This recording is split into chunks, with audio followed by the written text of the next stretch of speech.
Hi. I um I screwed up the live video thing this morning. Uh I'm not really sure how I did that, but I have like an upcoming event that is not gonna happen anymore. Um Because I screwed it up, but that's okay. Now we're live. I like accidentally somehow tried to invite someone else to be in the live with me, and then I couldn't figure out how to undo it. I'm still so new to this. I just don't know what I'm doing. But that's okay. Um, Timo, what's up? How are the birds today?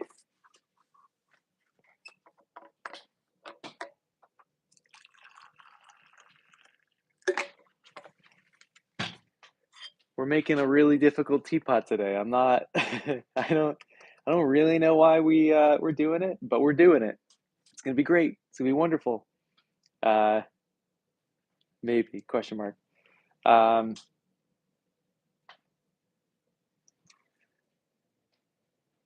oh yeah,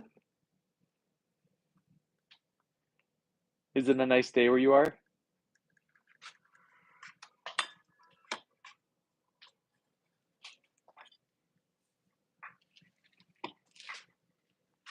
I'm not too shabby. I'm cold.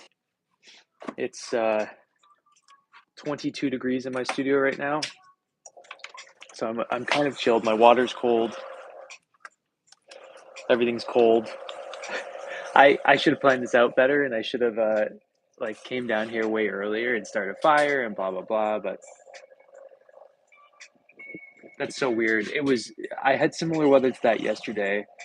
It was 54 degrees in the morning, um, or maybe this was 2 days ago. But then it snowed, it rained, and got down to 9 degrees at night.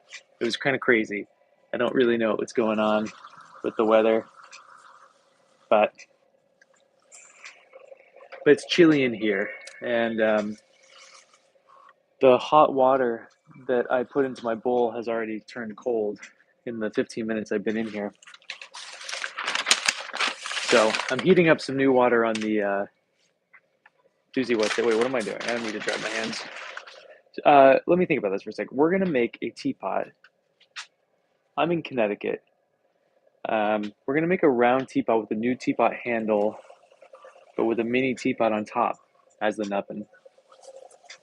This isn't gonna be double walled or anything, so this teapot shouldn't be that difficult to do. I'm really kind of like the nubbin is going to be hard because it's imagine our pendant teapots we've been making, but half that size, maybe even smaller than half. So it's going to be difficult, and I made it even more difficult by using reclaimed clay. So yeah, so my tea dealer really wanted this, so he's the one of the few people I will do custom stuff for. Um, this is going to cost him an arm and a leg, though.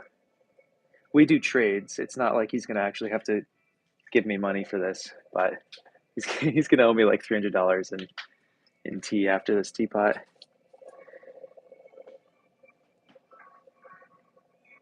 If I can even do it.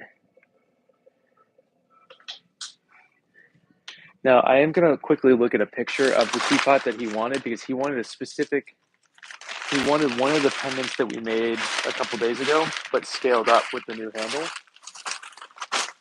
And so I just wanna, right? I think it's a steal for both of us. Okay. So it looks like the teapot he wanted is pretty similar to this. I'm gonna have it come out a little bit wider on the bottom here, but not by much. And then we're gonna have a slightly narrower top. Um, Now, the smaller the top, the harder this is gonna be because the lid is directly proportional to how big I'm gonna make the mini teapot. So, oh man, it's gonna be real. Isabella, what's up? Can you guys see my breath? That's how cold it is in here. It's freezing.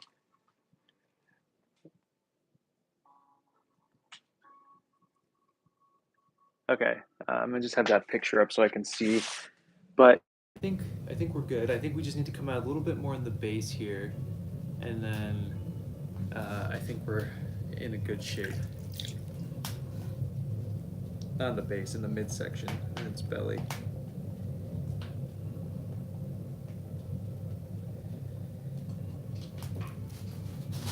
There we go. That's all I need to do.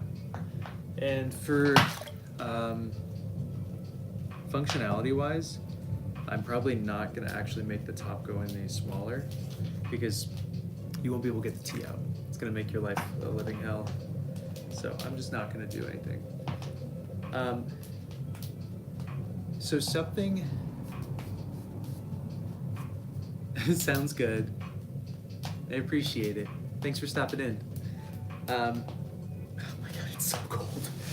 Something we're gonna do differently on this one that I usually don't do is we're gonna throw in a coil for the gallery of this guy. Usually on single wall pieces I don't do that, but I just felt like it on this one. So.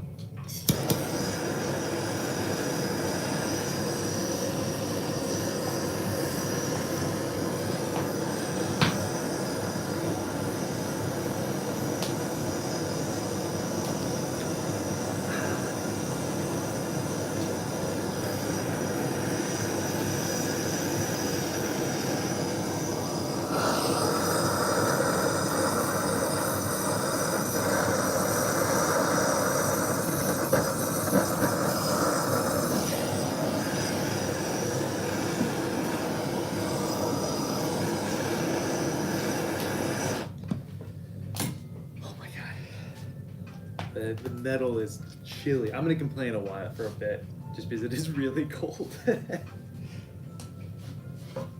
I really like cold. The problem is when I'm having to interact with wet at the same time, it makes the cold a little bit less appealing, you know? I'm gonna probably regret taking my hat off. That's easier for me to hear my music. I need something better to roll this out on.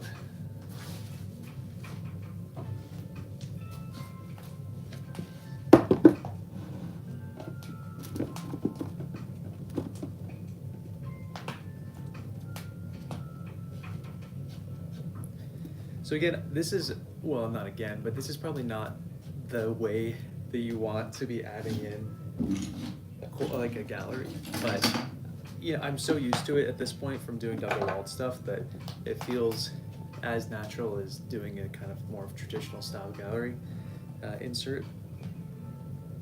It is a little bit harder to do this, but the benefit is that you can make whatever form you want without having to worry about the weight on the top. And so it makes the form itself easier to throw if you're trying to make something very specific. If I'm not worrying about being like super specific on what I'm doing, I don't really care and I can kind of do whatever. But because this guy wants a custom teapot, we're gonna just pay attention a little bit more than we normally would. This also allows me to like drop the gallery lower than I would be able to do it even if I did push it as an added benefit. And this means I can have a deeper gallery which kind of hides the lid a little bit, and I kind of aesthetically like what that does later on.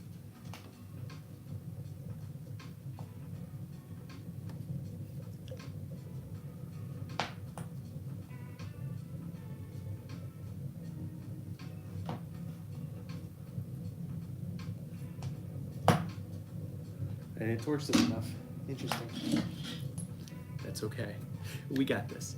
It's gonna be great. And I was contemplating undulating the top here. I haven't decided if I want to or not to actually do that. The one that I'm using as a reference photo does not have an undulating top. And not that that had the, using a reference is nice, but it does not mean it's a one-to-one on what you need to be doing. So I'm gonna think about that one while we're doing all this stuff.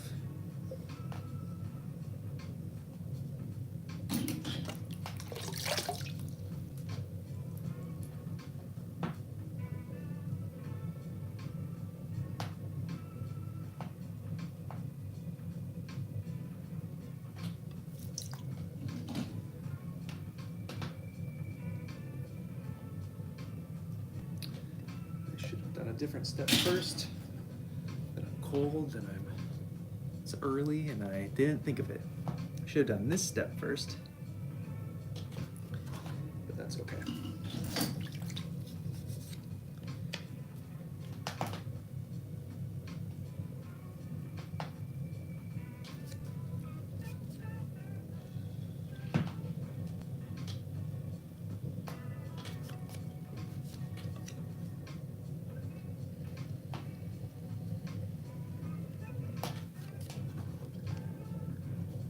What's up, Flacco? How are ya? What's new? What's happening?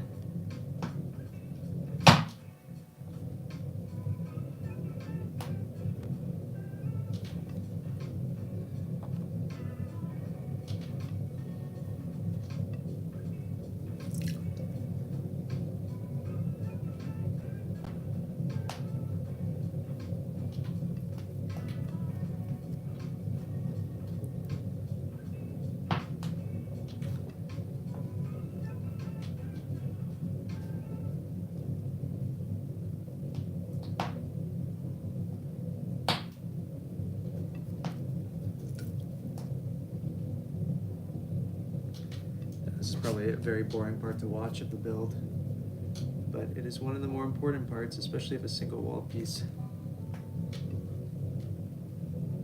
Cool, I'm happy. I'll show you in a sec what we just did, so it actually makes sense. Oh man. I'm glad the little dog is warm. She's under a bunch of blankets and shirts and stuff.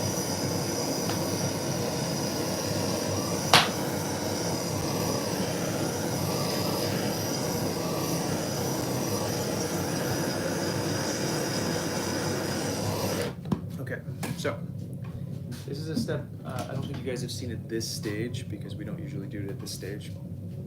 We're essentially going to make an indentation for where the filter is going to go, and I like to have a bit of an indentation because it slows down the pressure of the water.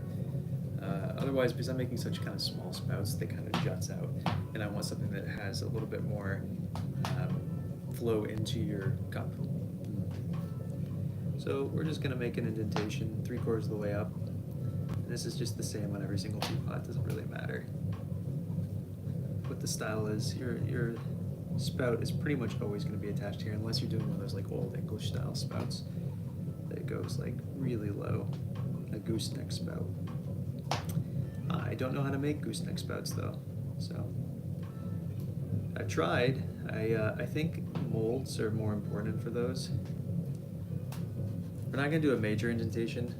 I want to try something different on this one. We'll see how it goes. And I'm just going to get rid of the rest of the water with my paintbrush. I have a sponge on a stick, but it's a fat sponge on a stick, so. Brendan, what's up, man? We're making your teapot. How are ya?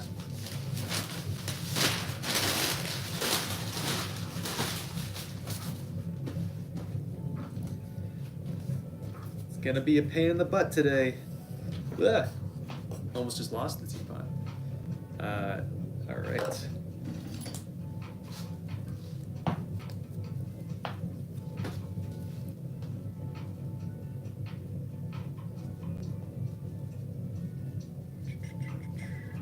So there's our width. Put this guy to the side. So now we're gonna focus on spouting the lid and stuff.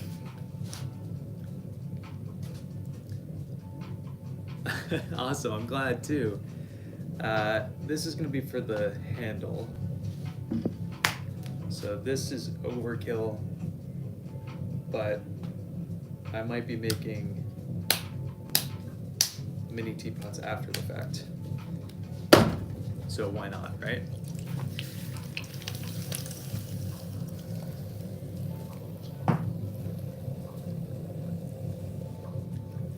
So we're gonna start with the base part of the lid. What's your day been like today? You doing anything fun?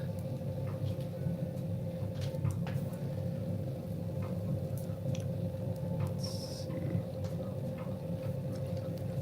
I don't need a nubbin, but it would be good to have a nubbin as a preface, or just like a base.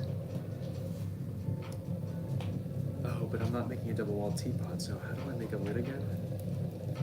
I think I just leave more clay. It's been so long since I made a single walled lid, I actually don't really remember how to do it.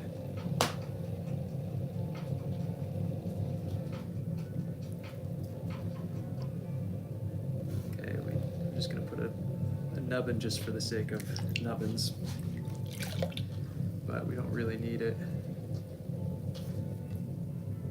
because that's where our little mini teapot's gonna go. Nice. I haven't tried it yet. I keep meaning to, but I'm like trying to keep it like wait for a special occasion, so I haven't actually done it. Maybe I should just commit. Christina, we're making a teapot, and the nubbin of the lid is the identical teapot that we're making. It's gonna be a good time. For our buddy Brendan right here. Yeah. Yep, double-decker teapot. I think these ones are gonna be better than the ones I used to make, though, just because it's been many years since I made those.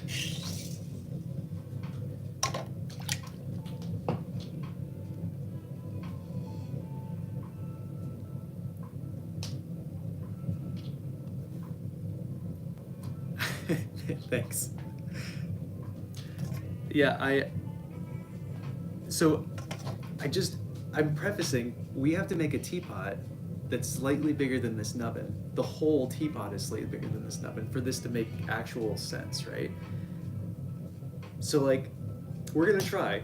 We're trying our hardest here. Good morning, Krista. How are ya? Okay, I think this is good. We're on the great size. We're good depth.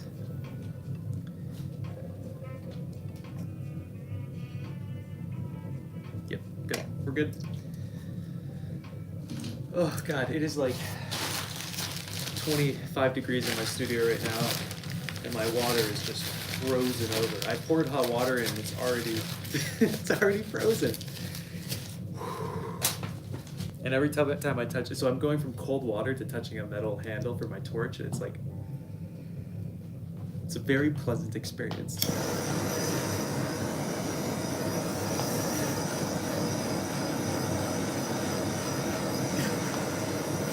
Fair, okay. I like that. You could also go to the studio and you can put it on at the same time, but I like this excuse. Oh, I'm sorry. It's the text is so small over here. I can't complain. Making a teapot. It's a beautiful day.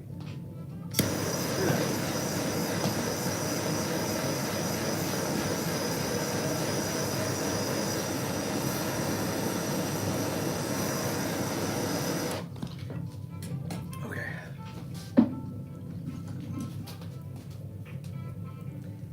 Okay.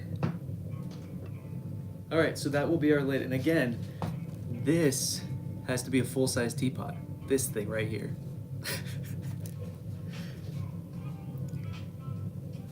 Yeah, dude, it's cold, right? It's a chilly day. Especially, we had that little bit of... Did you have spring where you are?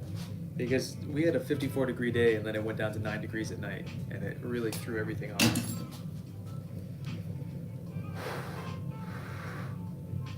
All right, we're gonna make a spout next. And then we're gonna start working on the little mini teapot. Yeah, I think that's the move as far as like order of operations go. And I should probably set out the handle um, to start drying a little bit. That would probably be a smart thing to do. Again, I've never made this handle scaled up this big. Yeah, crazy. Crazy. Okay.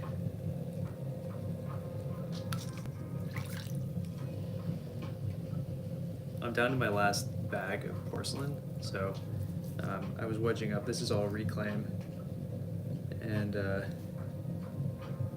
really don't want to drive up to Massachusetts to get more clay. I'm so lazy. I just hate driving so much.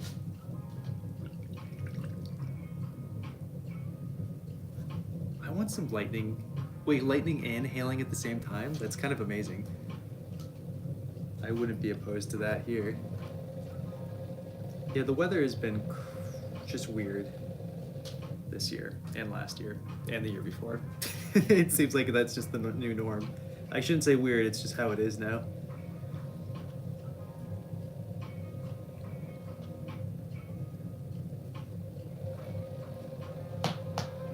You like a thicker top piece, right, Brendan?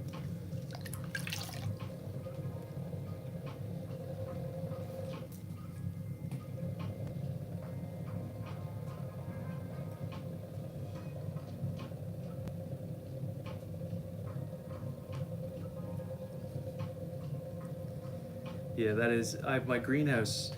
Speaking of heat, I woke up this morning, and it was weirdly hot in there. It was like 92 degrees in my greenhouse this morning.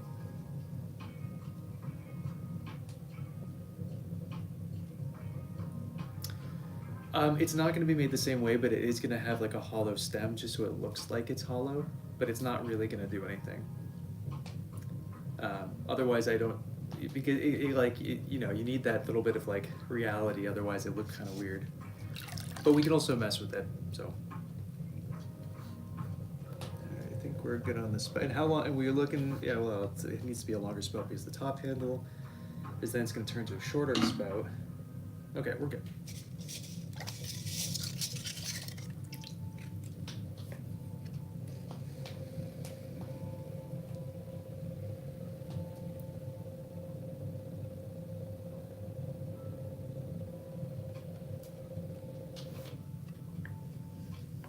Cool.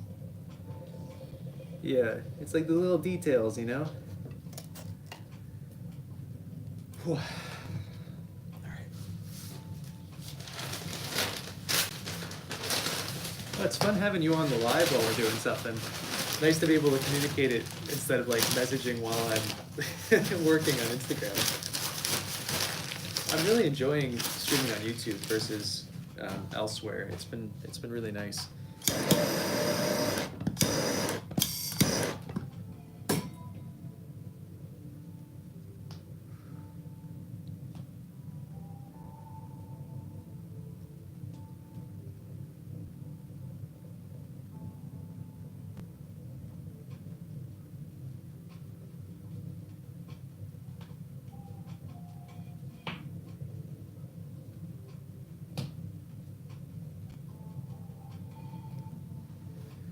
A little bit of a bend. Do I need to add that other piece there? I don't know.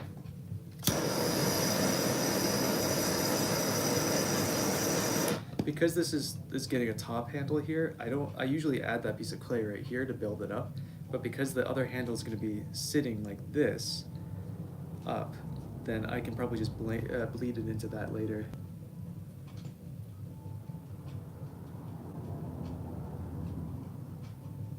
Cool. I think this is probably going to be a good pour for you then. Yeah, I think this will be a good one. Feeling good about it. So we'll cut it in a second, but like you see See how there's like this little indentation? It's just something that occurs, it like dips down. It just occurs when you bend the spout. And so usually I just put another piece of clay there to build it back up to make it look like it's not there and it has a nice curve. But I don't think we need to do it for this specific thing purely because of the fact that we're going to be adding a very specific top handle. So I think we're good. All right. I need to just, you know what I need to do? I'm dying here. I just need to pour some tea on my hands. I know it's kind of a waste of tea, but my hands are freezing. Okay.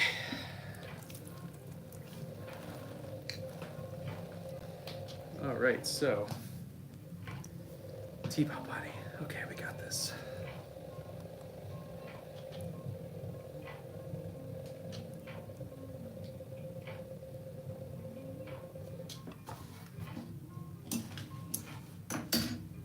And obviously I have to make the teapot somewhat functional, you know, but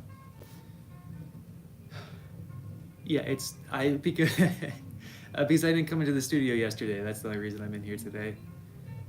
We are making Lee a teapot with a teapot on top.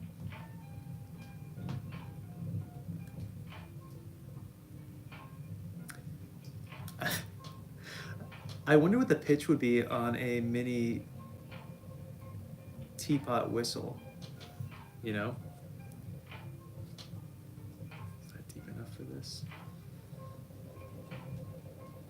I guess it doesn't really matter if I go through on the bottom here because it's gonna be attached to a lid, so it doesn't really matter. I am too. I hope it scales up okay. I need to use this little tool as a throwing stick.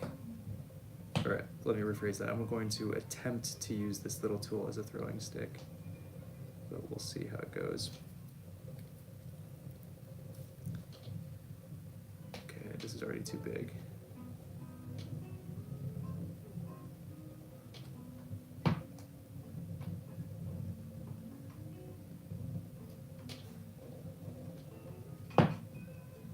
Okay, let me rethink about how I'm gonna make this. Okay. Okay, let me just put this next to it for scale. I think this is too big still.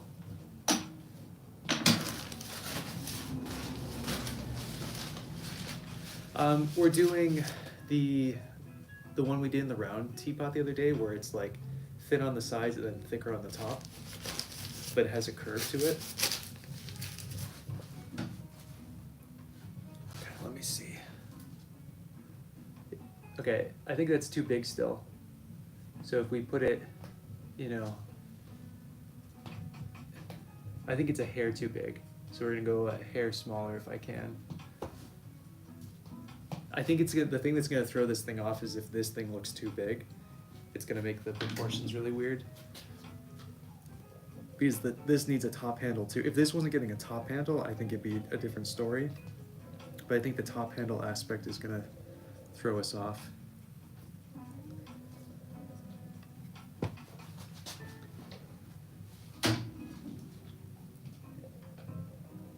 Yeah, actually, let me just push in the dimensions like that.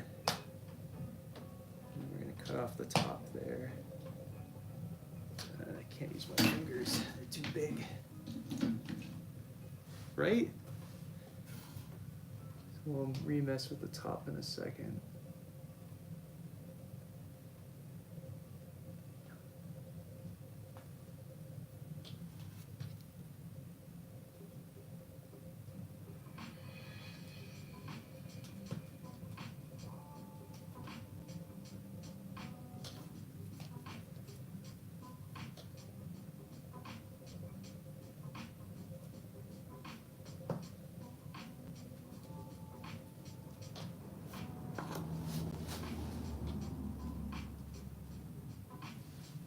So, I mean, it's not identical at the moment. What's happening is that this part isn't wide enough, but are we still too big? Gotcha, fair, good. I'm glad you are.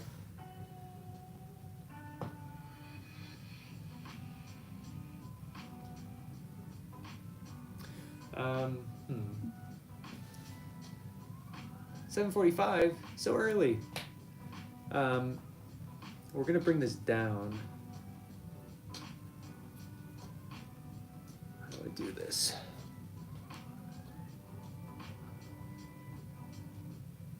So I want to make that part look wider. How do I do that? Oh, I see how I do that. I just bring this part in, and that'll make that part look wider, because then it's going to shrink later.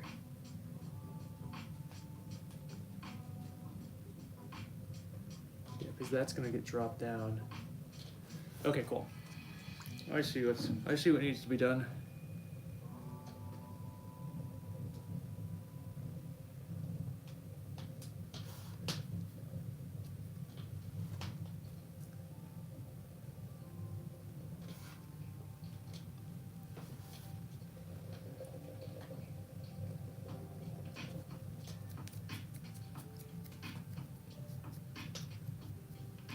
Sure, we could try. I don't know. So the thing is, I don't know if it'll get clogged or anything later on, and I don't know if the air hole will be big enough. We can take the risk, but there is a chance that it just won't be big enough. It's up to you.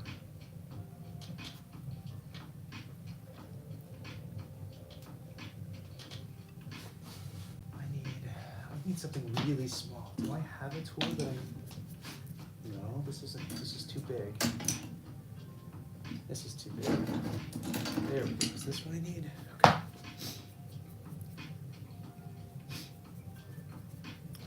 Oh, it's gonna look weird if it's non-glazed.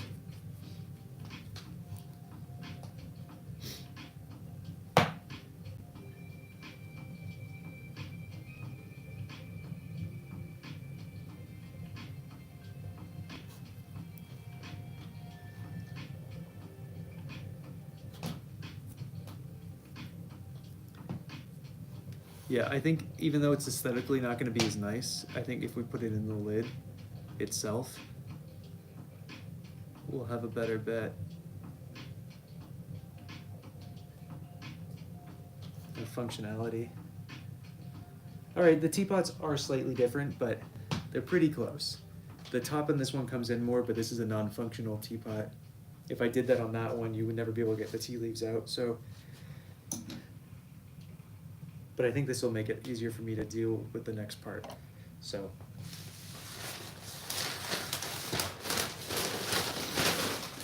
Yo, how are ya?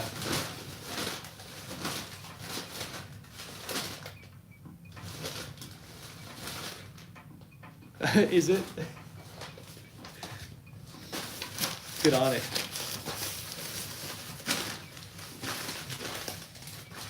Yeah, I meant to do a live video on Sunday, but I got busy. Things to do, people to see, you know how it is.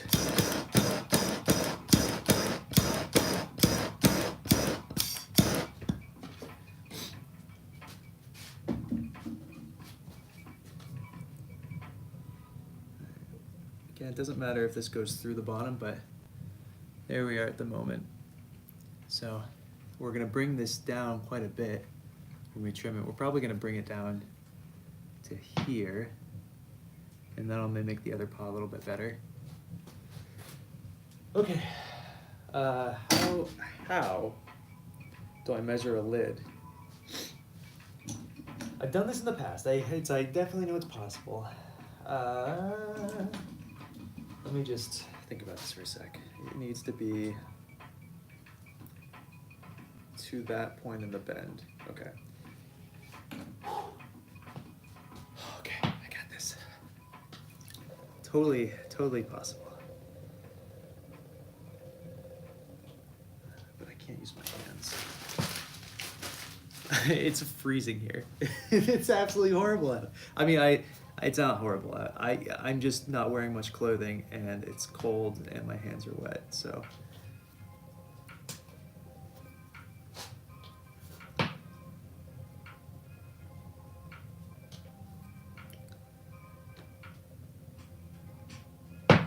You know what I needed? Those jeweler glasses that have like the microscope thing.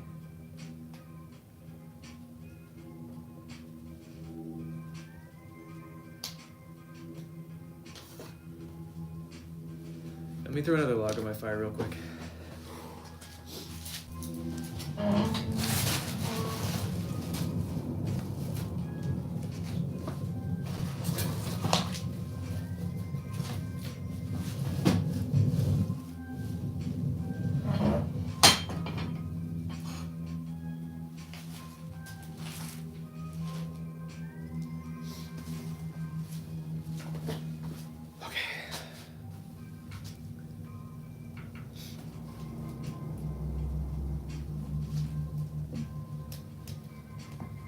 Say again? I don't understand. It's about 8 feet by 20 feet long. And I have a little yodel and all that. Okay, okay, things are looking okay, okay. I really wish my hot water would warm up on the stove, though.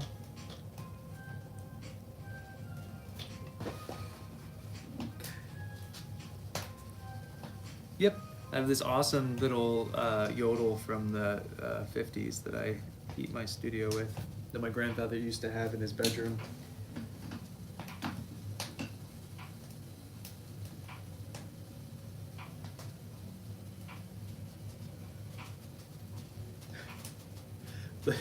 I might, but that would be amazing. My grandfather was a geologist, and he gave me all of his loops back in the day. Yeah, it's this. My studio is the size of a little cabin. It's pretty great. It's a perfect size.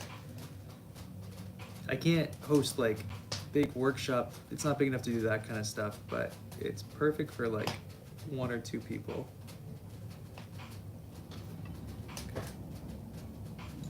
This is definitely too big, but I just want to take some measurements.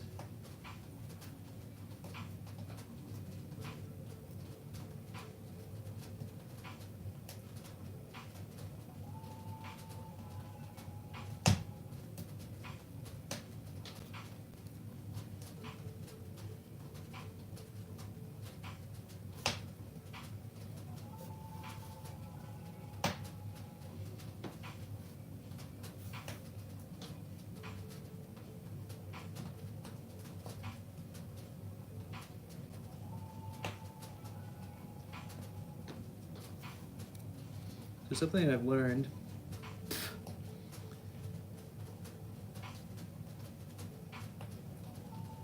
is that if you go down with this to cut it off, the whole thing gets ruined. So you have to actually go down on an angle. That's what I learned yesterday from this. No, it's attached to my. There's another room behind me here, and it's where I have my kilns. And then there's another room, another building on the other side of that, where I garage for my car and just all my junk. No, this was an old cow barn, a supply cabinet for a cow barn. All I did was insulate it and put these boards in and stuff.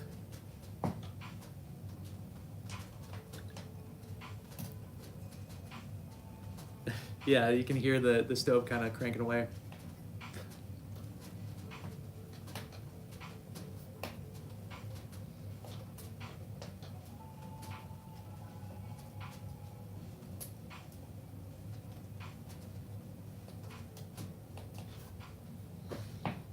All right, we're gonna try that lid. I actually think it's a hair too big, but when I brought the clay up, I offset where the nubbin is, and so I can't really go any more in, otherwise it will just ruin the piece. And I like the offset nubbin, so I don't really want to get rid of it now. So let's see what we got.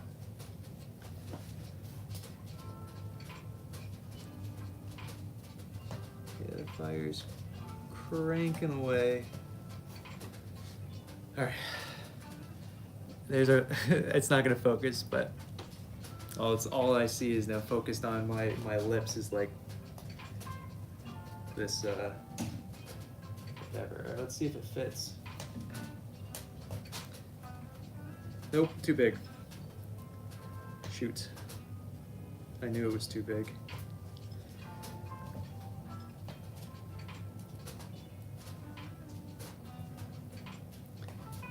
We're gonna just do it again.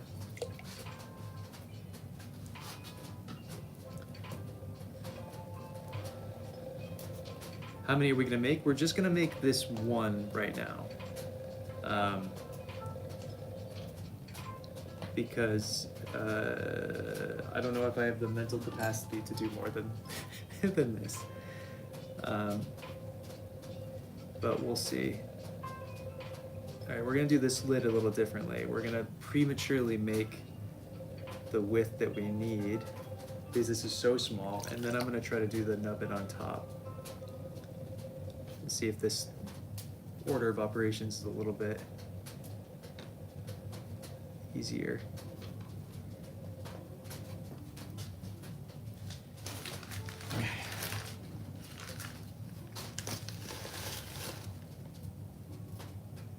That's still too big.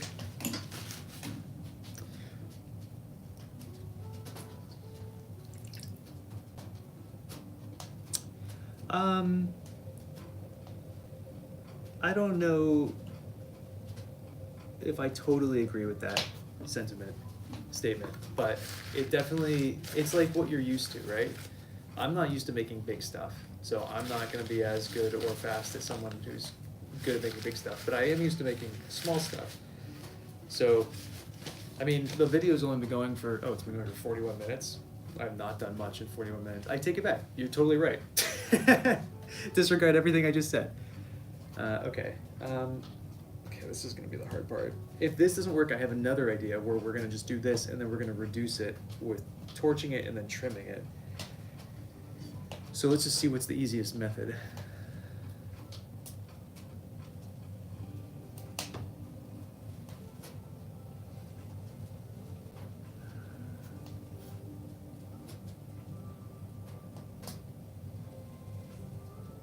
I see a flaw with this method already.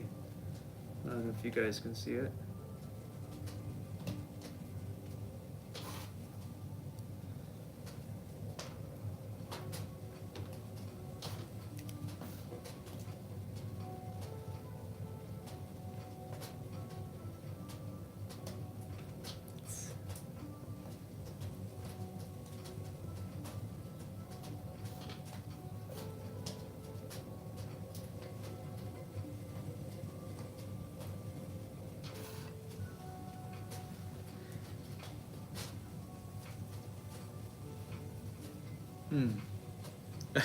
Thanks, man. I think what we're gonna actually do is do a hybrid. We're gonna torch that a little bit, and then we're gonna actually try to reduce. We're gonna pretend to be little woodworkers or something. Do some reduction stuff. Where's my trimming tool? Ah, there it is. I don't actually know if I have a trimming tool small enough for this, but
There we go.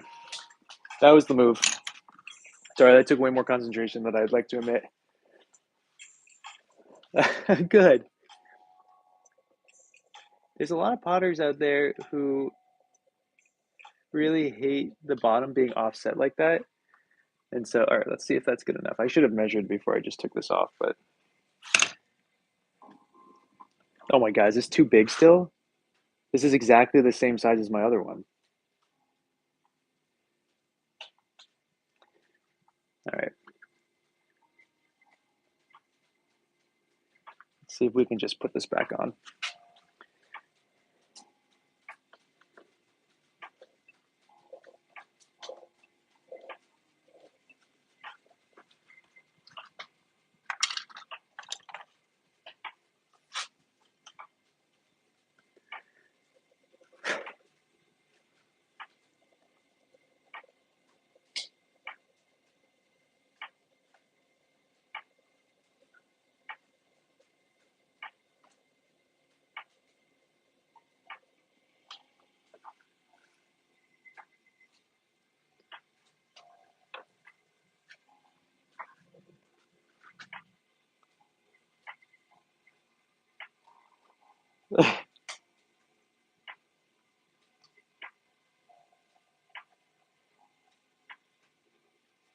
Okay, so this was the right move. Um, I just shouldn't have cut it off.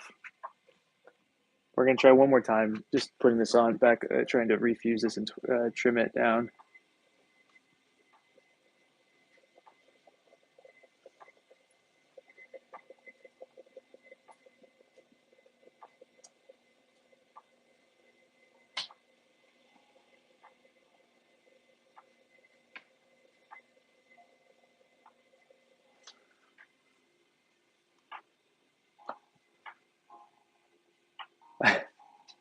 Gotcha, fair.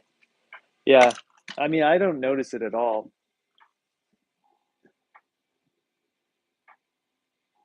because I never look below the top while I'm making or trimming or any of it.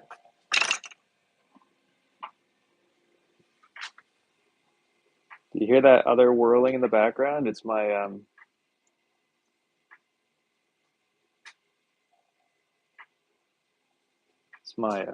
hot water starting to actually get hot.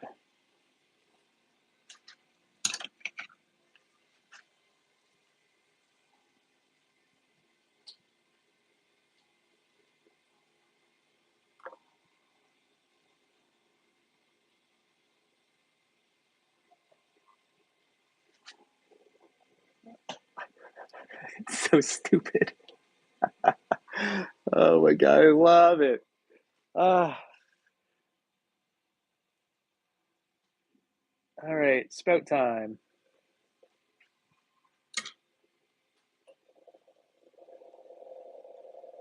Oh, tea time. My God, I'm glad someone's paying attention.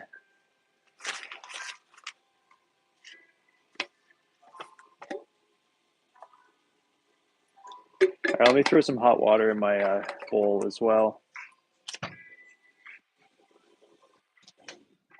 Oh yeah. Oh yeah. Oh, I'm gonna have steamy hands in a second. Oh, I'm excited.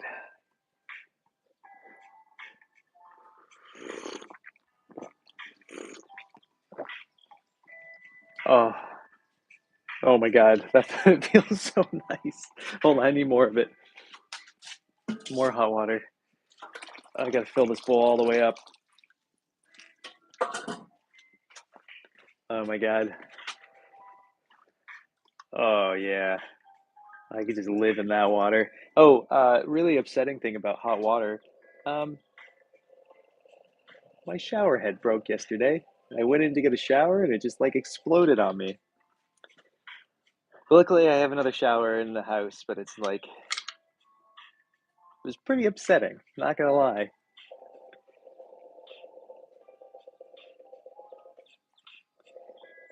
Yeah, right. It was not a fun time.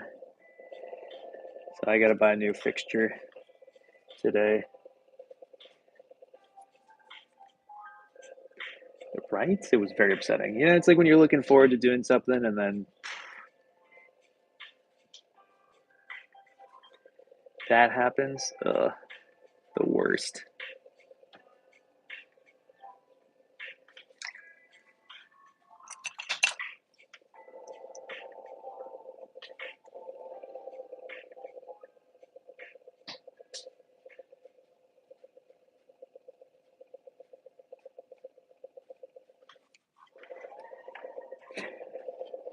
Yeah, not a good time.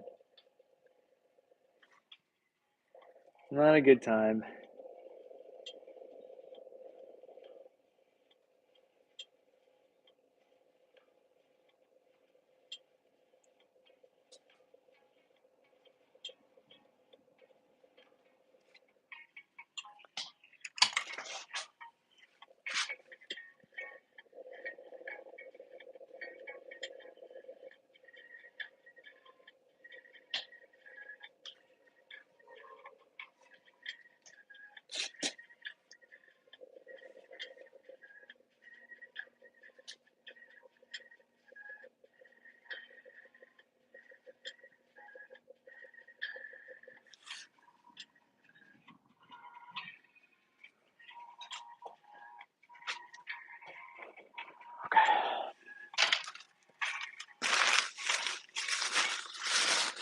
Oh, that's a bummer.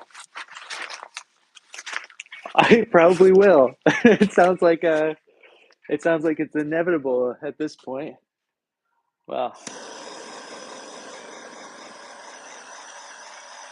oof, that's rough. I very lucky I do not have that issue in my house. I just live in a very old house, so it has its own little issues. I probably should have bent this, but we're just gonna carve it. Wait, hold on. Is this too big? No. Okay.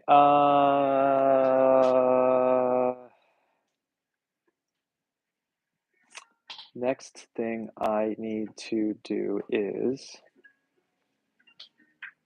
trim the trim the lid.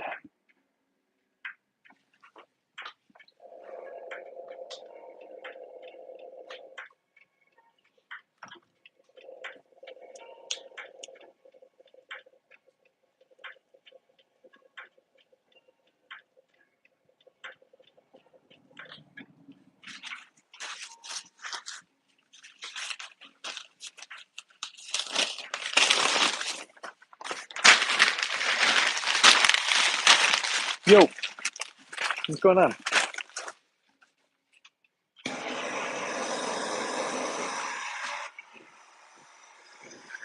The States. Where are you from?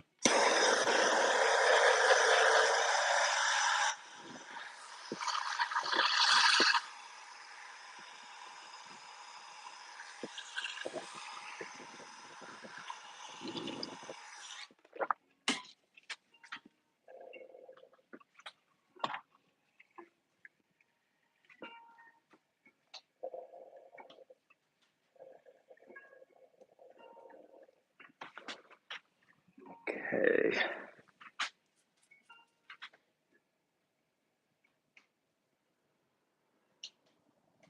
So I'm happy I'm not getting direct advertised. I went on that whole spiel about not enjoying getting direct advertised with trimming tools on every social media I go on, and I'm very happy that it stopped. Took a while, but that's okay.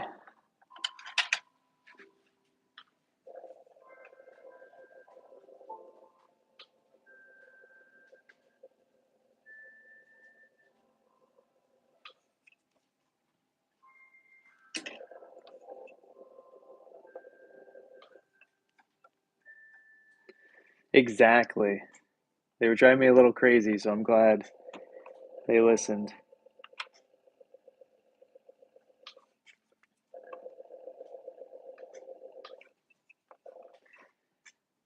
Why did I hold on?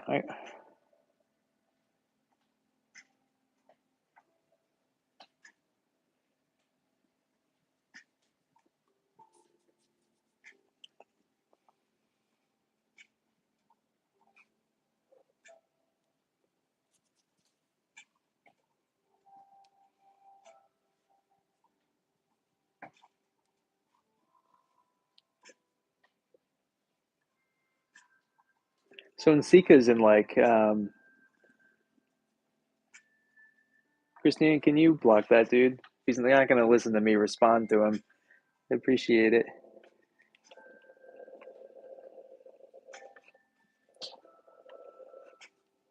Thank you. Appreciate it. Um, so Nsika is in like a week or 2 weeks. I can't believe it's already March, and I haven't. Probably will not go, but I kind of am fantasizing about just going on a bit of a hiking trip. Um,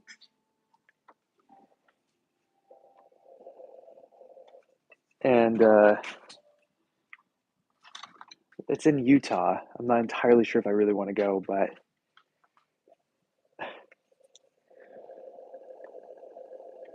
I didn't get hired to do anything this year, so I don't really want to go because I feel um, I don't, like I said, I don't really like crowds, but it might be fun to go for one day and then just do like a 2 day backpacking trip before I have to get back and all that kind of stuff.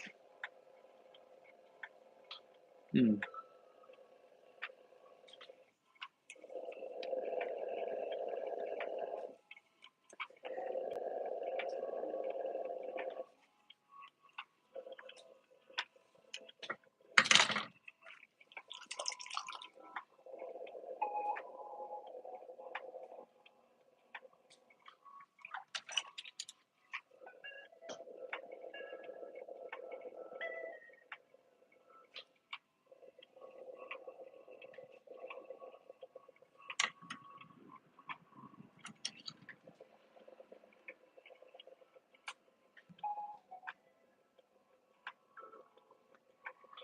It's always in March. It's always pretty much like on my birthday, and so it's another thing. Like, do I want to travel on my birthday and like go hang out with people? Uh, Usually not, to be honest. Um, the traveling part's fine, but hanging out with people, but it's always like the 17th to 24th in those days, somewhere in there. Not always all those days, sometimes less, sometimes more. Um, it's fun. It's definitely worth going. It's just a lot. I I don't. It's nice to see everybody that I talk to online, and it's nice to see everybody's work in person. And there's like a lot of nice aspects to it. I just get overwhelmed easily, you know. A buddy of mine who's a local in New York here, he is doing a talk on sagger firing. And it'd be great to go support him and watch his symposium. But here's the deal with Nsika. You can buy a whole week pass or whatever, but then you can also buy individual day passes for the days you want to go. And so the first day is usually really cheap, like 25 bucks. But then the next few days are like 250, $300 each day. And those are the days that have like the symposiums. I don't want to pay that, you know?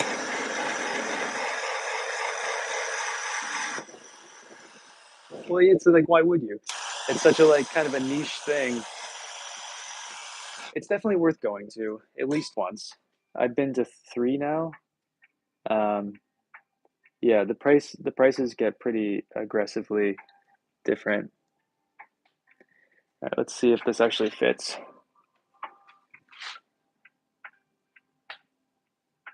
Yeah, I don't really think we can get a better fit than that. That's probably one of the better fitting lids I've had in a while.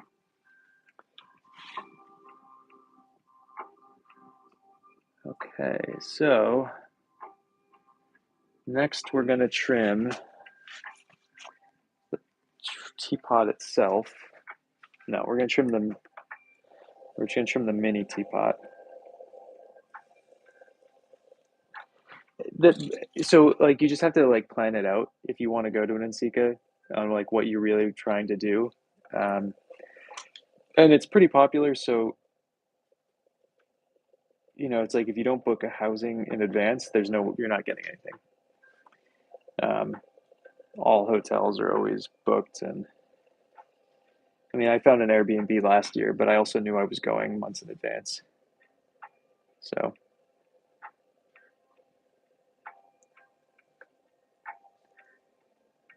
that's a good point, man. That's a very good point. I might have to take you up on that. I what I really kind of like, I was looking through. So I was in Iceland last summer, right? And I've been thinking about another solo trip. And Iceland was kind of rough for me. Uh, it wasn't my favorite trip, but I was looking at the pictures and the actual hiking aspects. Um, Michigan. The actual hikes were uh, amazing, and so like maybe I do want to go back out. I don't know. I don't know. Somewhere, figure something out. I like these space out suffering solo trips, and uh, I don't know if I can suffer if I'm hiking with little dog.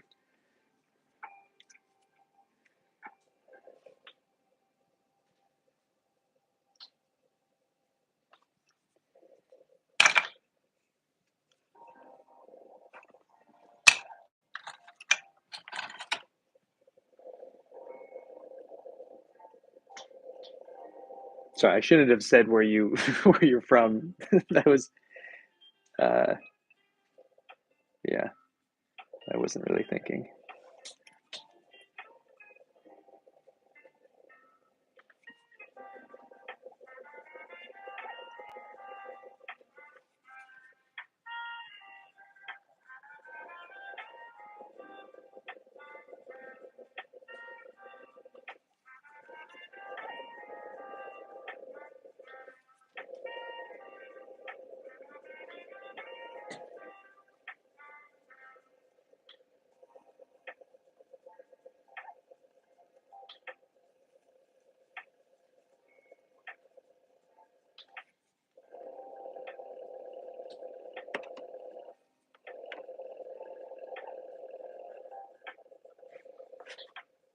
Yeah, I like trips. I like type two fun. I like fun that is not fun while you're doing it, but it's fun after the fact. That's kind of the stuff I like to do.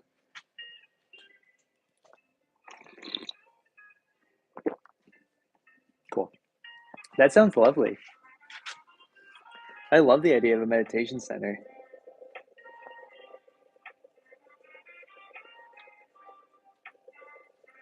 What else do you need to do to get that going?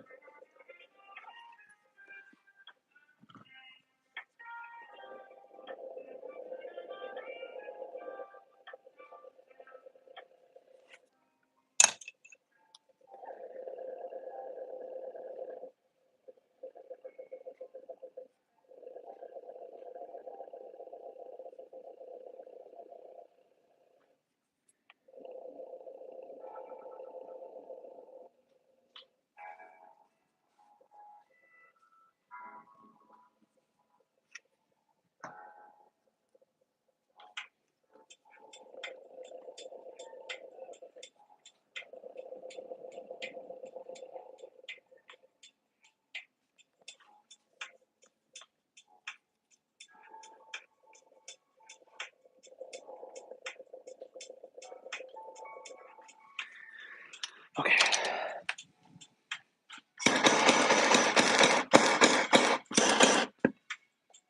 that makes sense.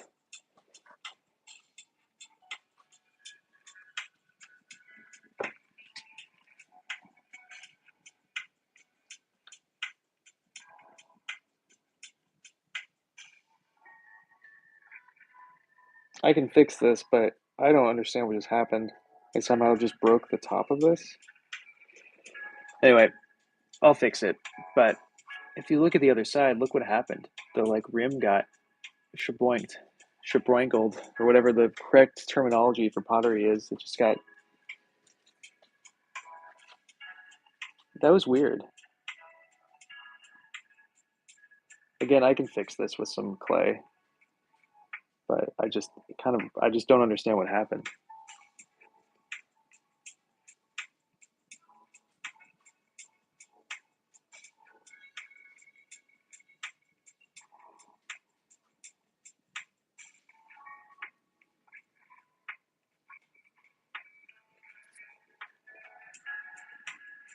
Hmm.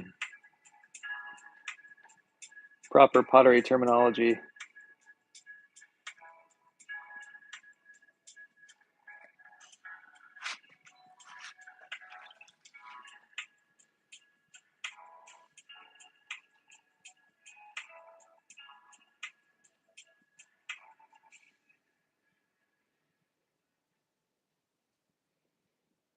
I should order wood today.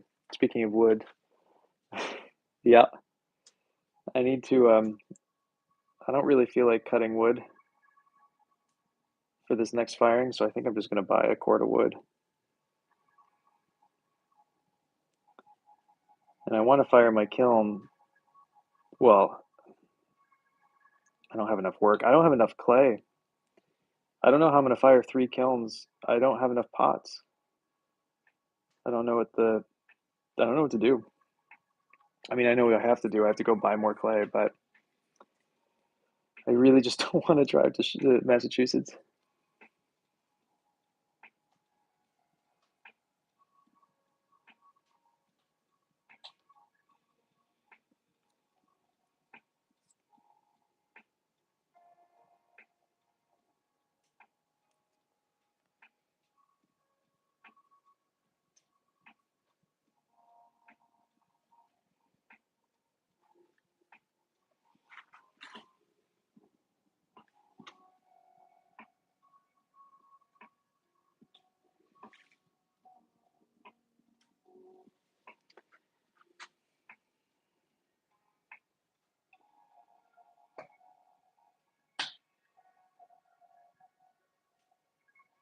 Yep.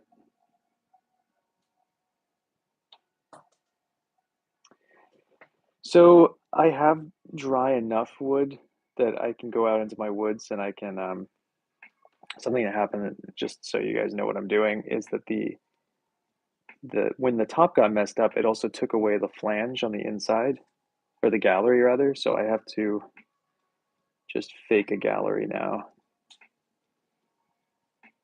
which is not a big deal. But so there is wood.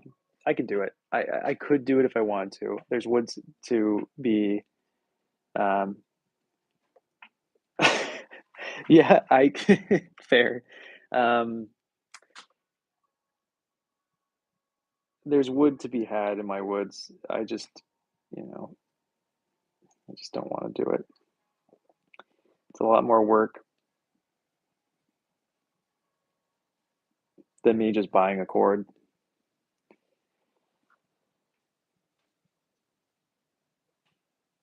And I think just for the new brand first fire in the year, I don't feel like dealing with it. I cut all my own wood last year, pretty much. I think I bought one cord, but everything else was cut by me. And I go through like 6 to 8 cords a year. So I think I'm okay with buying a $250 cord. The guy still gives me a deal. So, and it's nice wood. So I got nothing to complain about. Okay, that's done. That's fixed. We need to trim the teapot itself now.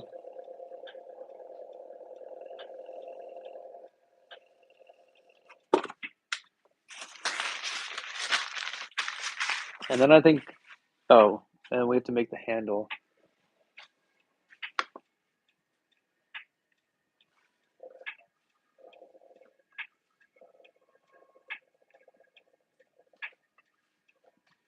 It's a lot of wood.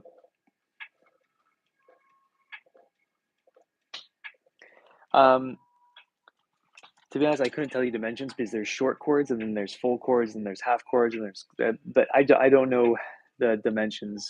Um, it's like 8 feet by like 5 feet tall, something like that.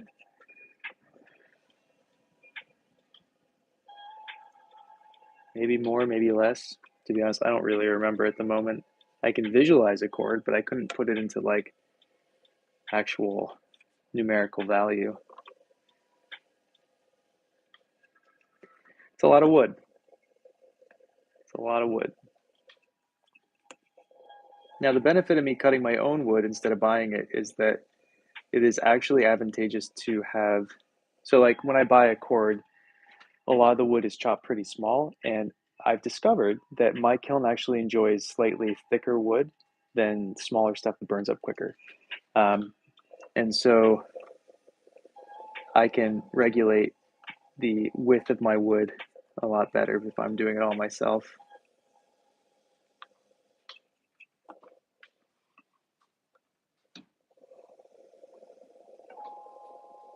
And I did buy a wood splitter, a really cool electric battery powered wood splitter. So it does make I still have to chop the tree or cut it down with a chainsaw, and then I still have to break them up with a maul to be small enough to actually put into my new log splitter thing. But it does save a lot of backache. So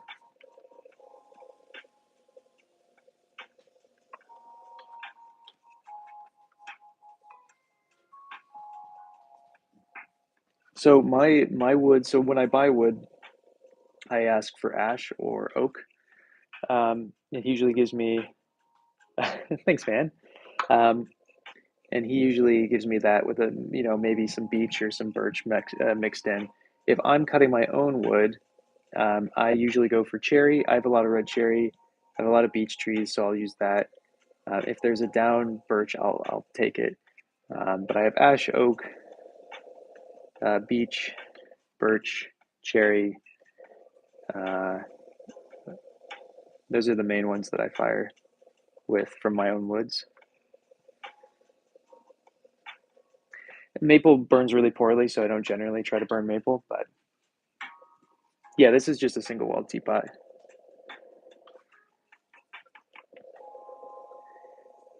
We'd be in here. We'd only be like a third of the way done if this was also a double walled teapot, and we were doing the mini teapot.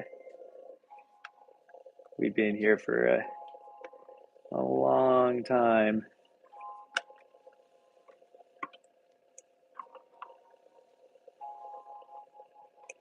This is the first single walled teapot I've made in feels like months.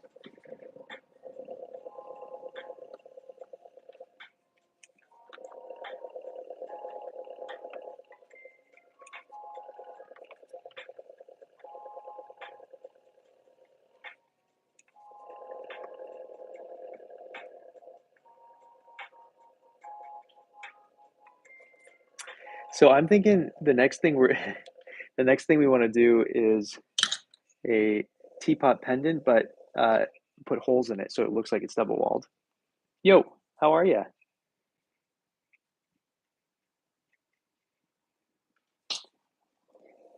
Yeah, that's not an issue in a kiln, which is nice.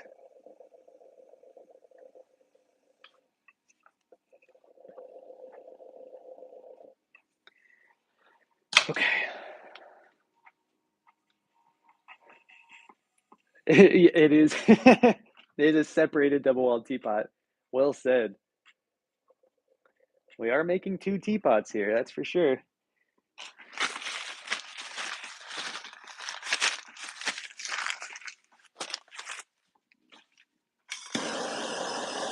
Ash is probably the best wood to burn though, because you don't have to cure it.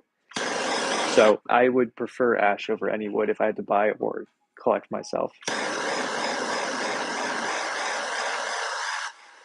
The biggest thing I've ever made?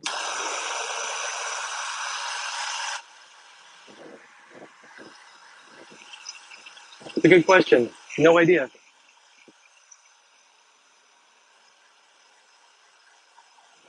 I don't really care about big things, so I don't know. All right, there's our foot. Now, all we have left to do is connect everything and make the handles. So I don't need this anymore. So I think the next thing we're going to do now is prepare a handle for the main piece, big piece, and then we'll work on the small one. So this will be the first time I've ever made one of these for an actual teapot, so I don't really know what we're doing. So bear with me.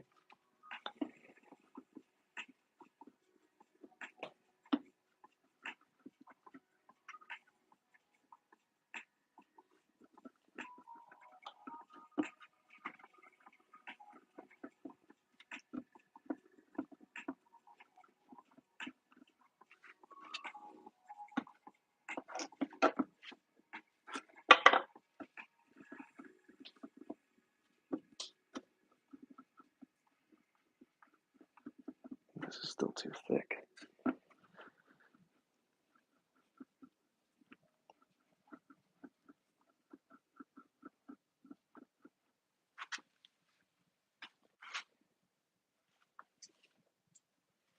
Interesting.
I work really wet, so and if you do it fast and you are working pretty wet, then it doesn't crack. But uh, the clay would crack if you spent too long on it for sure.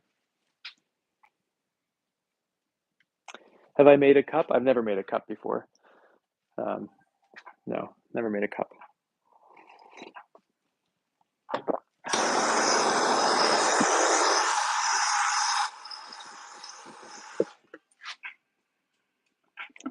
Speaking of which, I need more tea.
So that's pretty much the basis of this, right? And then we're gonna carve it down later, but I need to attach the spout. So it's gonna be cut down to be probably about that height. But I need to do other parts first. So first, next thing I think, we're gonna add some holes.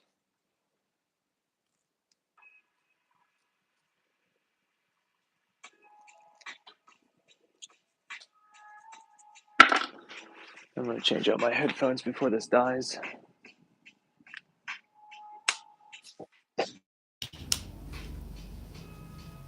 Nope.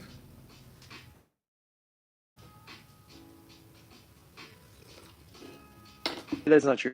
They pretty much, the flower pattern that I do is very similar to the holes that I do on my spout. You'll see.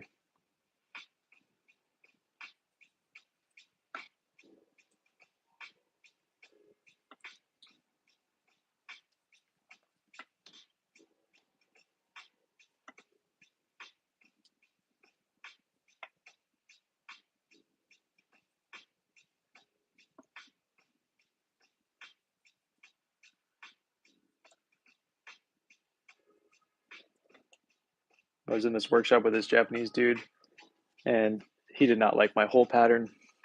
In Japan, they do this spiral thing that I think is pretty ugly. Um, or at least some Japanese dudes do it. I'm not a fan.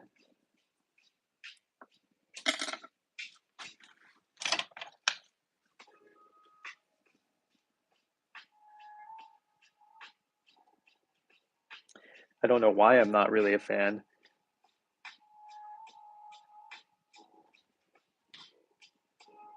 Oh, my bad. Well, here's the thing, is that if I use one that's this small, it'll shrink to nothing, it'll clog. This is the smallest one. Because it was you, I actually use the smaller holes. Usually when I make teapots, I use this one. And this is the bigger one. And that's the size difference. It's quite a big difference in size. So I used the second smallest one I had for you. Me, I'm in the States. Very exciting stuff. And you're in Germany, yeah? Good.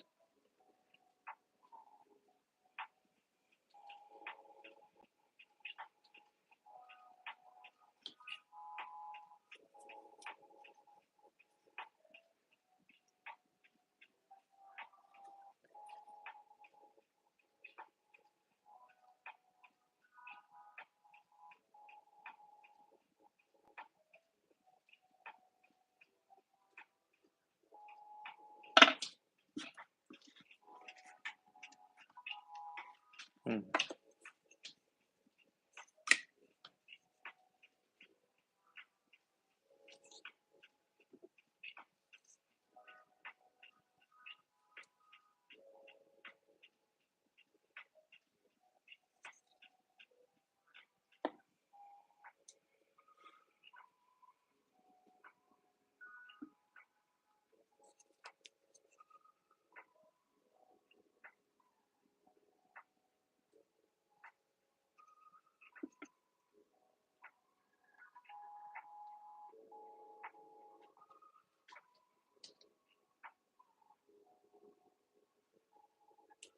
These holes seem big. Remember, this is going to shrink 14%. I actually, most of the time I make teapots, I use this one. And for example, for this one, we use this one. And they're quite different in diameter. But good. I'm glad you're into it, Brendan. So silly. Oh my God, I love it. Oh, silly little teapots.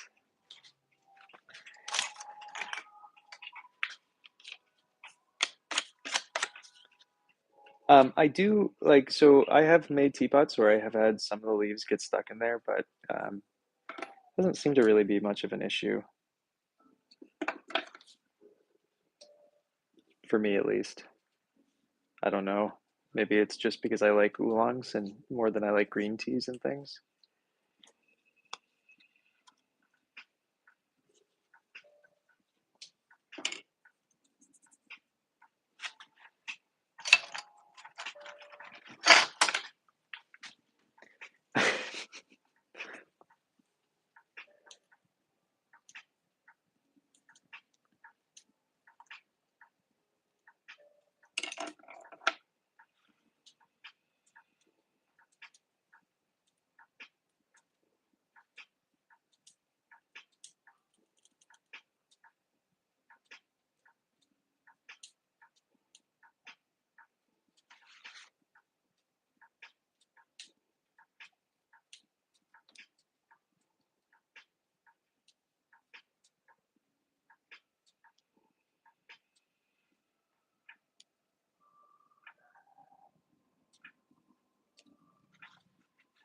Oh, they're getting stuck literally just in the filter holes? Huh. Yeah, I don't really get that issue personally. I don't know why.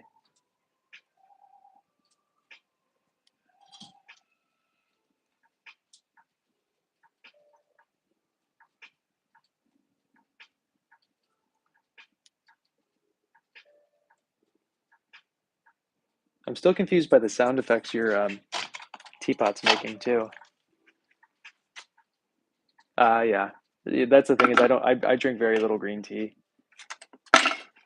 Sometimes, but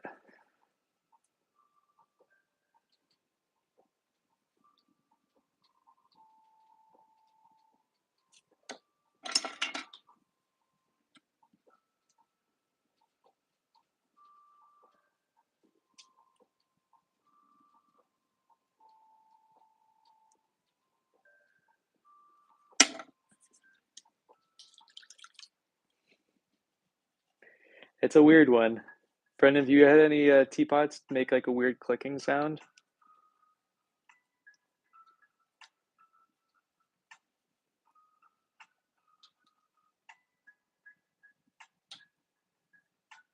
Like after you've poured them and stuff?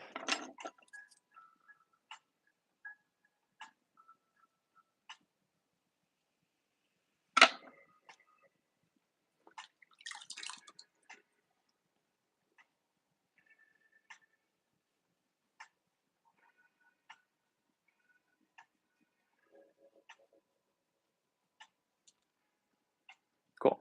I know the schnoz looks a little big on this guy, but it'll settle down when we put the handle on.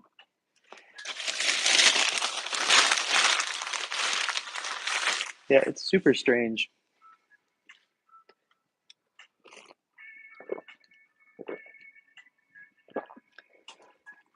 All right, let's put our mini teapot together.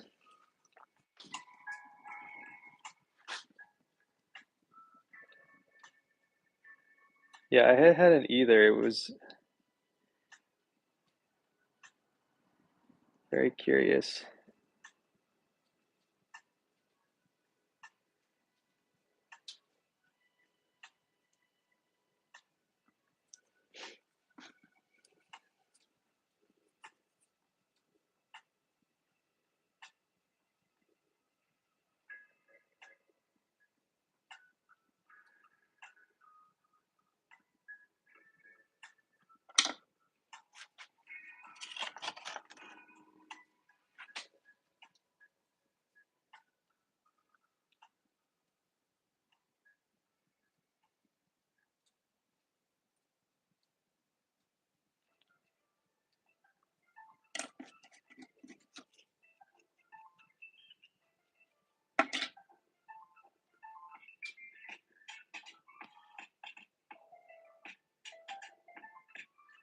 Yeah, I know. It's a kind of a cool thing. That could be your that could be your shtick.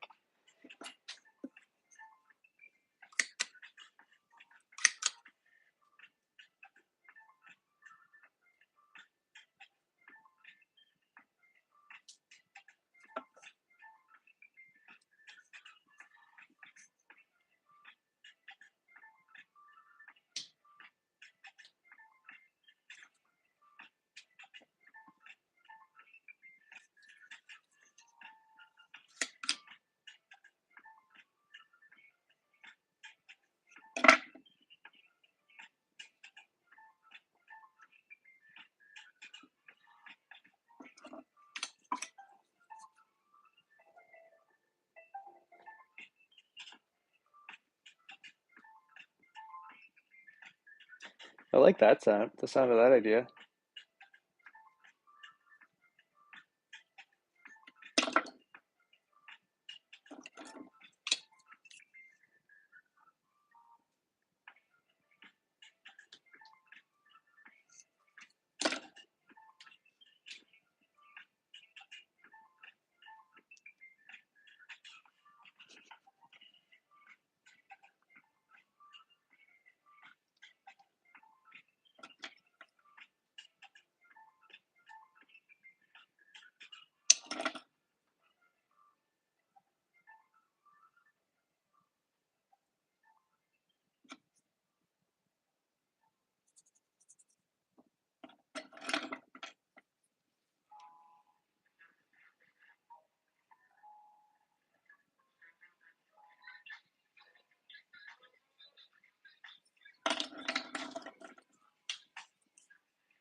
Can make little teapots this small for earrings, I think. That'd be really cute.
Oh my God, that's a great idea.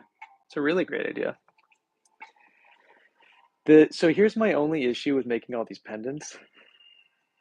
They take as long to make as like any of my normal stuff. And this is a silver lining. First, they take up very little room in the kiln. Awesome. Secondly, though, they take up very little room in the kiln. So, so I could make like 7 million of these, and I still wouldn't have enough room to fill my kiln to actually fire it. It's like the only downside.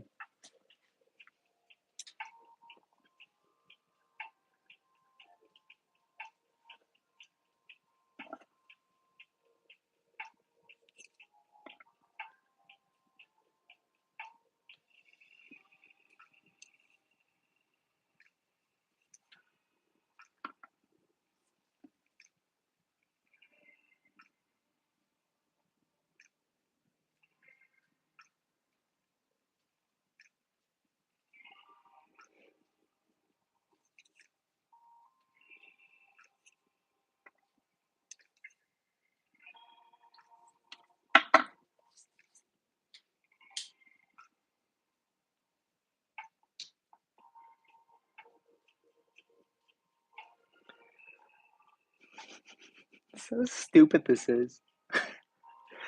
Oh God, I love it.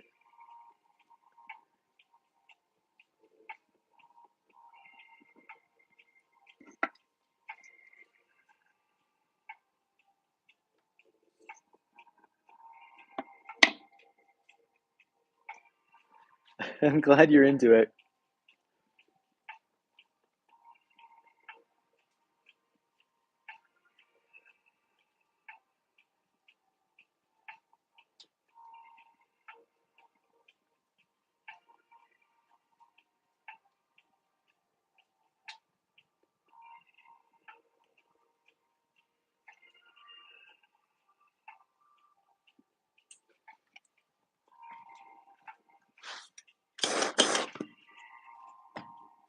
Good.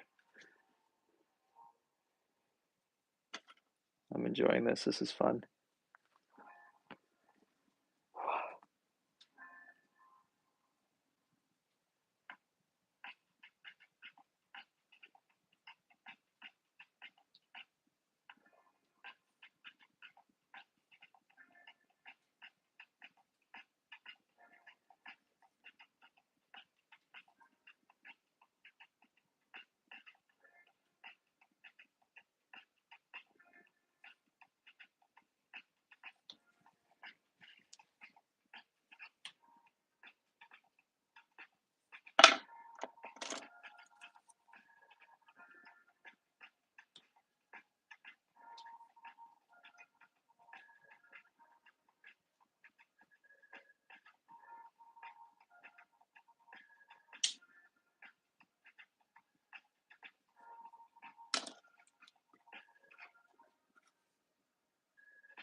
Joyce, what's good? How are you?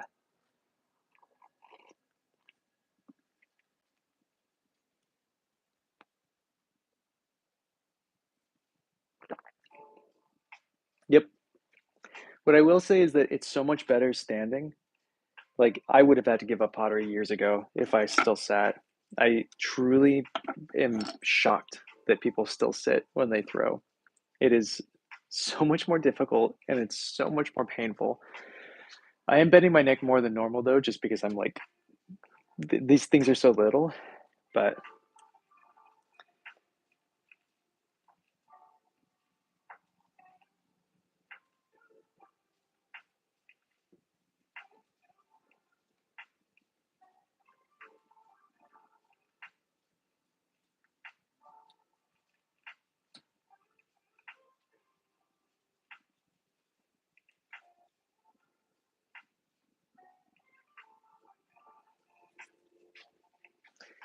it makes no sense to me.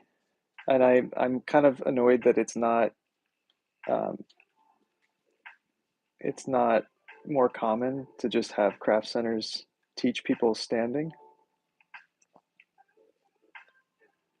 Like like a little mind-boggling to be honest.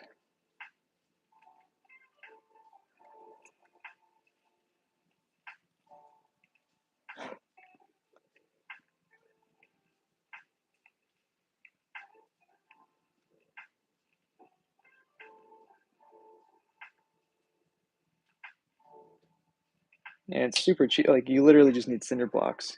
You know, you don't need the super expensive leg extenders. Yeah, they don't look great, but like who cares? Yes, let's hear it, Joyce.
Um, a mini wood kiln.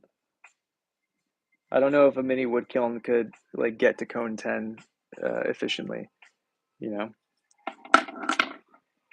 Sure, I could just fire these in my electric kiln and be done with it, but um, I want them to be atmospherically fired. So I could build a rocket kiln, but I would still have the problem of filling up space. So regardless of what it is, I have to make just a ton of stuff.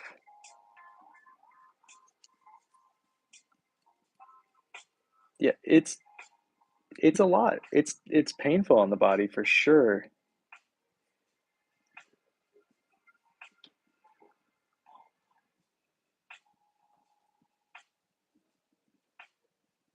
All right, there's our nubbin teapot.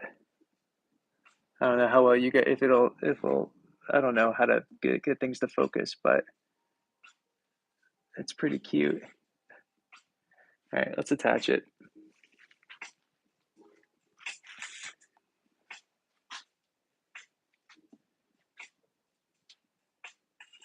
So I'm just going to cut off this nubbin here.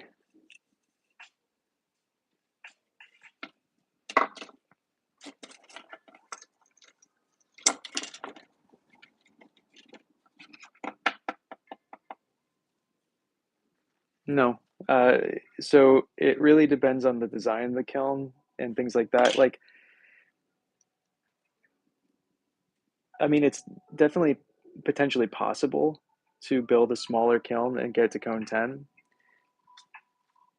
but uh, I'd have to redesign. I'd have to. I mean, I think that would be a whole thing itself. Trying to figure out the design mechanics of that. You're probably right. It probably is possible. I just the idea of building a kiln instead of just making a larger another kiln instead of just making a larger stuff seems like a hell of a lot more work than just building some bigger stuff. Yeah, good. I'm glad that you're able to do that.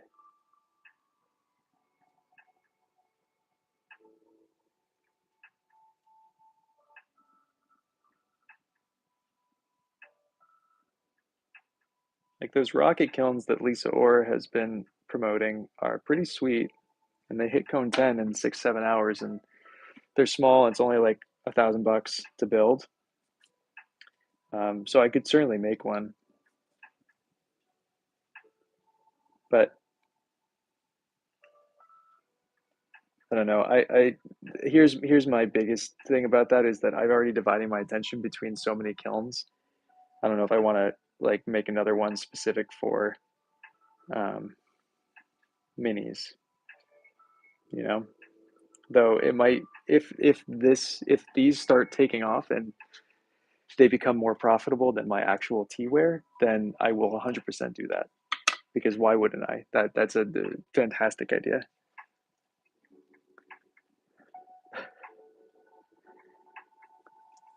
It's really nice to have your own space, Christina. I'm excited for you to have that at some point too. Do they not have any standing wheels in the studio you work in?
Wow, I need more tea.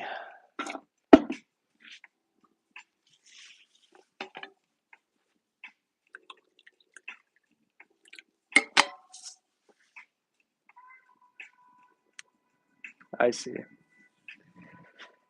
Yeah, I wish that the standing is very intimidating for people.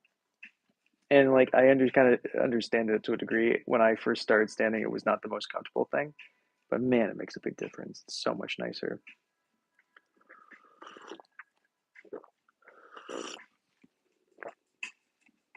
Okay.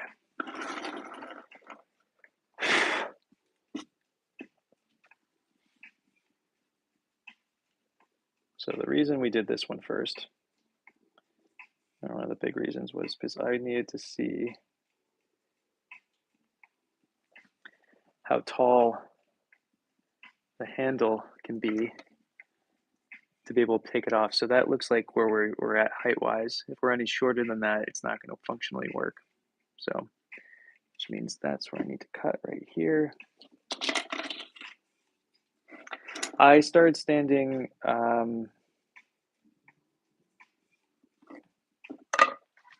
in 2017, and it was because my back was hurting so bad. And I would, I don't know, you don't know probably because we haven't talked about it, but I do a lot of like body work stuff, and all my massage people and chiropractic people and acupuncture people are like, you can't keep doing this. You have to give up climbing or you have to give up sitting or whatever. And or pottery, or give up some kind of sport. I don't remember what I was doing at that moment in my life, but yeah, this was the solution is just stand.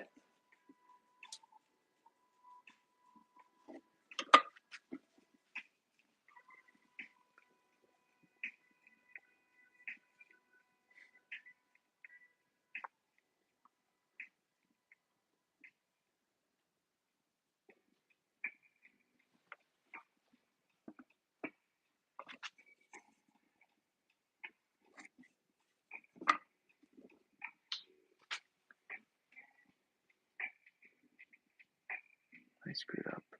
Shoot. It happens. What does that mean for this? Let's just lower this just a little bit. Yeah, it was a byproduct of wanting to continue making, but physically couldn't, and so this was my solution.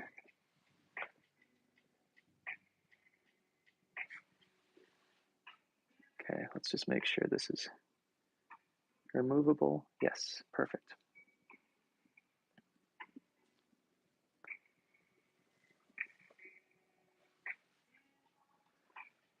Good.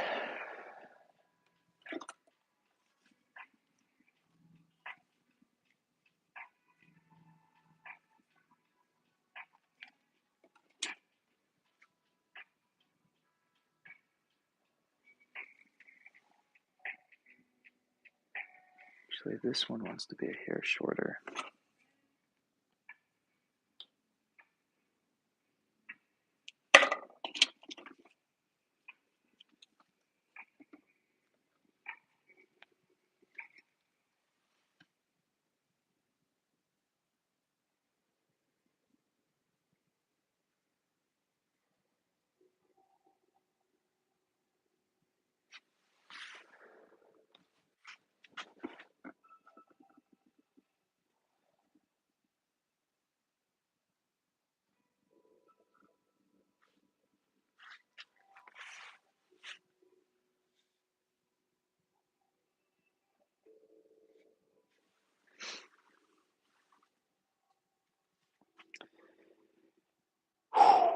I'm glad we're only doing one thing right now.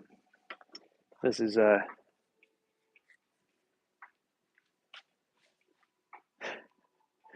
we were at 110 minutes on this teapot at the moment,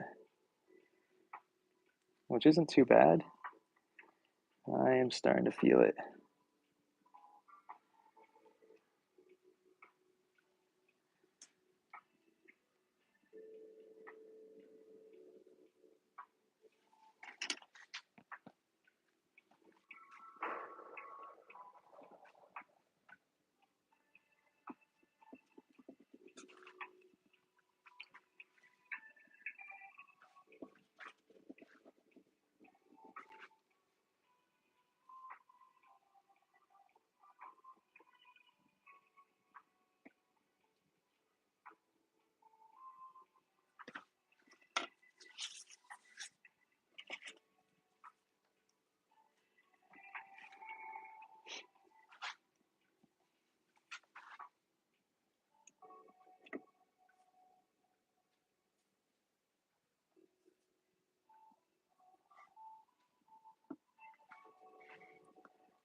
Um, they're okay. They're fine. The thing is, I cut a lot of wood and I do a bunch of other activities, and I'm outside all the time. So if I didn't ever have to cut wood, I'd probably be fine. But um, if I didn't have to grind shelves and cut wood and do all like this pretty laboriously back-breaking work, I would probably be totally fine. But the career path I've chosen is back-breaking, so there's not much I can do about it at this point. I mean, there are a bunch of things I could do about it. I could hire someone, but I have no money, so that's not really an option.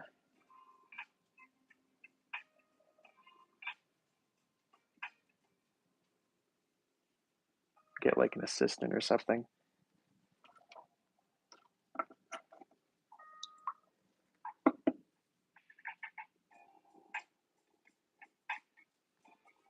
That's doesn't make any sense to me. I was in just hated sitting. You know, the sitting when you're throwing is not that bad. Sitting while you're trimming is really bad because you're really hunched over. When you're throwing, you kind of had a straighter back, but when you're actually trimming, it's the worst.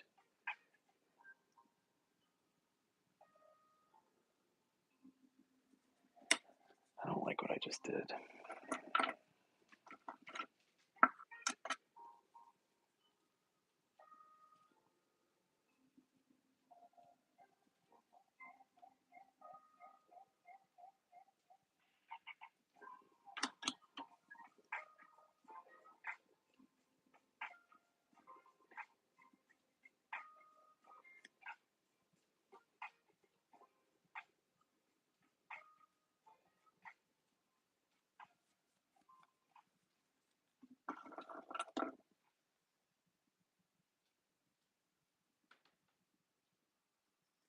Interesting.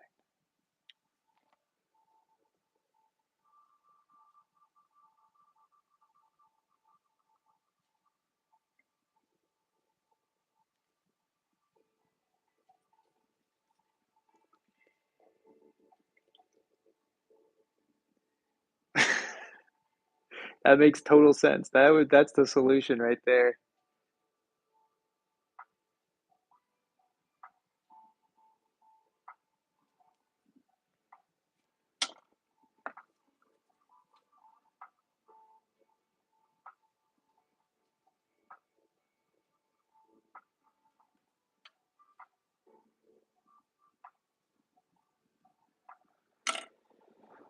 All right.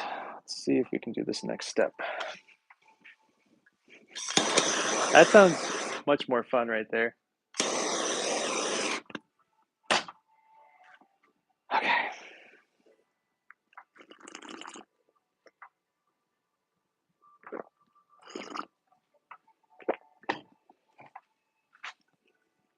I don't know what the right tool is for this.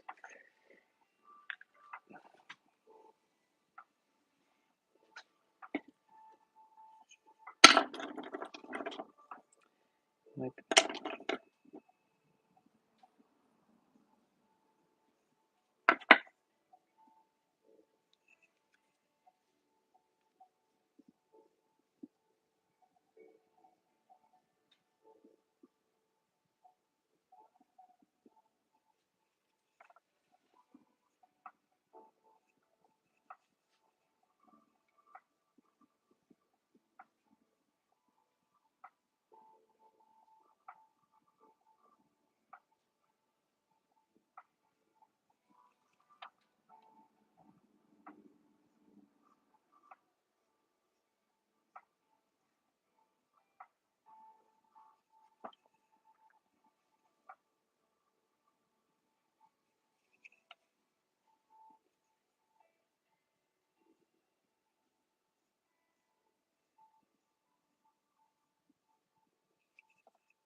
I probably could, honestly. To be honest, I don't have much issue though anymore. Unless we're gonna really dive into the minis and just focus on minis from now on.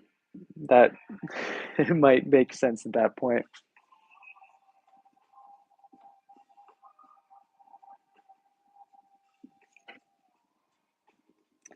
I do know people make full careers off making miniature pottery. So, is that where we're moving? Is that where we're headed?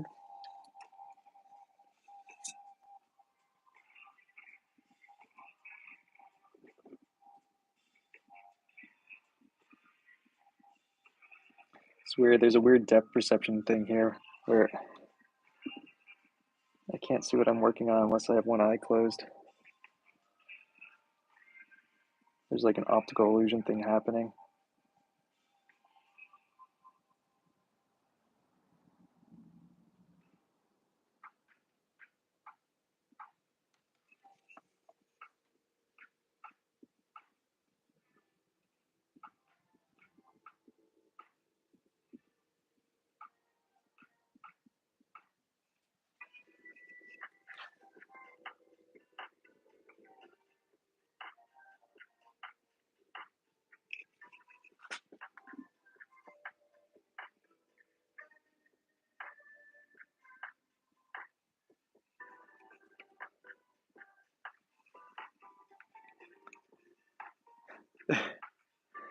Yeah, that's true.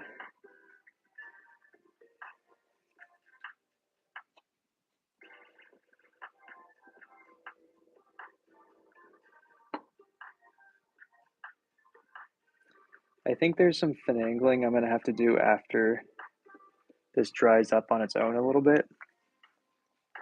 The clay's just at like not the right consistency for me to keep working it. So I think this is as far as we go right now. So let me clear this off so we can look at it. And I think if I just let it set up for half an hour, 45 minutes, naturally, I should be able to carve it. The thing is, if you try to carve it after you torch it, it just creates a crust, and then it makes it really hard to torch unless it somehow actually dried all the way through. But a piece that big isn't going to do that, which is the same reason I don't torch the bombs in my pots when I'm trimming and stuff. Um, so, all right, let's take a.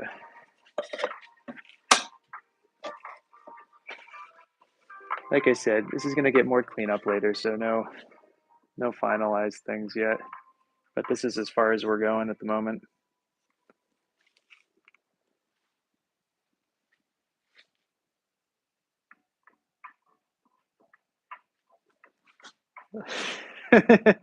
So stupid. I love it. Oh my god.